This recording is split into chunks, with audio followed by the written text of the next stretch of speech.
గణపతి సకల విఘ్నాల్ని సంకటాల్ని హరిస్తాడు. అలాంటప్పుడు ప్రత్యేకంగా సంకటహర చతుర్థి నాడు సంకటహర రూపాన్ని ఎందుకు మనం పూజించాలి? ఎందుకంటే దైవం ఒక్కటే. ఈ జ్ఞానం మనకు కలగాలి అంటే దైవానికి ఎన్ని నామాలు ఉన్నాయో ముందు తెలుసుకోవాలి. నానా రూపధరో భూత్వా, ఇక్కడ ఉంగరం అంటాం, ఇక్కడ కడియం అంటాం, ఇక్కడ గొలుసు అంటాం, ఇక్కడ కమ్మ అంటాం. కానీ అన్నింటిలో ఉండే వస్తువు బంగారం. రూపాలు వేరు కావచ్చు, అర్థం ఒక్కటే, అంతరార్థం ఒక్కటే. మనుషులు వేరువేరుగా మనకు కనిపిస్తున్నారు, కానీ అందరిలో ఉండేటటువంటి ప్రాణశక్తి అది ఒకటే, దైవం. అలాంటి ఆ దైవాన్ని గణపతిగా పూజించే సందర్భంలో గణపతి సంకటములను తొలగించే దైవం. నానా రూపధరో భూత్వా అనడంలో మళ్ళీ విజయాన్ని చేకూర్చే దైవం, రుణబాధలను తొలగించే దైవం, విద్యని అందించే దైవం, ఆత్మవిశ్వాసాన్ని పెంచే దైవం, ప్రయాణాలలో ఆటంకాలు తొలగించే దైవం, ప్రయాణాలలో ప్రమోదములు ఆనందాలను అందించే దైవం, పదార్థాలను ఆహార ఇతర సంబంధంగా అందించే దైవం, అందరిలో కనిపించే దైవం. ఇలా ఆలోచన చేస్తే గణపతికి 32 రూపాలను ముద్గల పురాణం వివరిస్తుంది. ఈ 32 రూపాలలో 32వ రూపం సంకటహర గణపతి రూపం.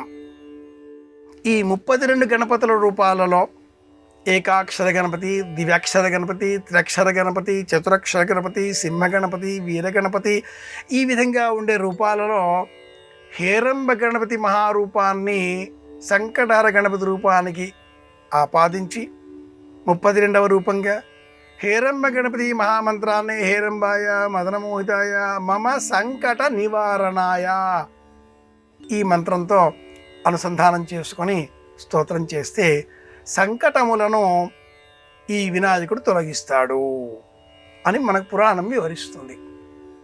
పౌర్ణిమ తర్వాత వచ్చే తదియతో కూడిన చవితి సంకటహర చతుర్థి వ్రతానికి అనువైనటువంటి రోజు. పూర్వం ధర్మరాజు సోదరులతో అరణ్యవాసం చేసే సమయంలో కృష్ణ పరమాత్ముడు ఆ పాండవుల వద్దకు వచ్చాడు. కామ్యక వనంలో ఉన్న సమయంలో అలా వచ్చిన ఆ పరమాత్ముడిని చూచి ధర్మరాజు ఏ వ్రతం చేస్తే మాకు దుఃఖాలు పోతాయి అని అడగగా పరమాత్ముడు ధర్మరాజుకు సంకటహర చతుర్థి వ్రతం పాటించినట్లయితే శుభం కలుగుతుంది అంటూ వివరించాడు. ఇలా పురాణంలో ఉండే ఈ కథనాన్ని ఆధారం చేసుకొని మనమంతా కూడా పౌర్ణిమ అనంతరం తదితో కూడిన చవితి ఉన్న రోజున సంకటహర గణపతి వ్రతాన్ని ఆచరిస్తూ ఉంటాం. వ్రతం చేసే నియమం ఎలాంటిది అంటే ఉదయం లేచి స్నానాదికాదులు పూర్తి చేసుకొని ఈరోజు సంకట వ్రతం ఉపవాస వ్రతం పాటిస్తున్నాను, ఈ వ్రతాన్ని సాయంత్రమే పాటించాలి, సూర్యాస్తమయం అయిన తర్వాత ఆచరించాలి. అలాగే చంద్ర దర్శనంతో వ్రతాన్ని పరిసమాప్తం చేసి ఉపవాస వ్రతాన్ని విడిచిపెట్టి ఆ నువ్వులు బెల్లం అనే ఉండలు నివేదనగా అర్పించిన వాటినే స్వీకరించి రాత్రి అంతా నేలపైన నిద్రిస్తూ స్వామి నామాన్ని స్మరించాలి. ఇలా చేసినట్లయితే సంకటములు తొలగిపోతాయా? సంకటములను ఎదుర్కొనే శక్తి పెరుగుతుంది. ఎలాంటి కష్టమైనా కూడా ఏం పర్వాలేదు, గెలుస్తాను అనే విశ్వాసం మనలో పెంచే దైవమే గణపతి. నిన్నలో బ్రతికితే రేపటికి దుఃఖం మిగులుతుంది. నిన్నలో బ్రతికితే రేపటి గురించిన ఆలోచన ఆందోళనకరంగా మారుతుంది. కనుక ఈ రోజులో బ్రతకాలి.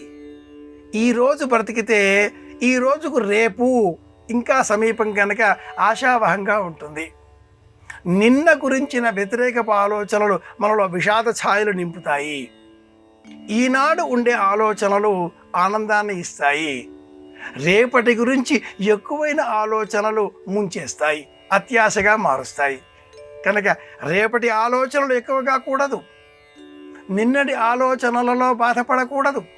ఈరోజు ఈ క్షణం ఇప్పుడు ఎంత బాగా ఉండగలుగుతాం అని ఆలోచించే విధానమే సంకటహర చతుర్థి వ్రతంతో ద్వారా మనం పొందేటటువంటి విధానం. నువ్వులు బెల్లం ఈ రెండు గ్రహాలకు సంబంధించి కుజుడు శని ప్రతీకాత్మకంగా చెప్పబడ్డ వస్తువులు. కలిపి స్వీకరిస్తే ఆత్మవిశ్వాసం పెరుగుతుంది. అందుకే ఈ వ్రతంలో ప్రధానమైన నియమం నువ్వులు బెల్లం కలిపిన ఉండలను మనం తీసుకోవడం, అందరికీ పంచడం.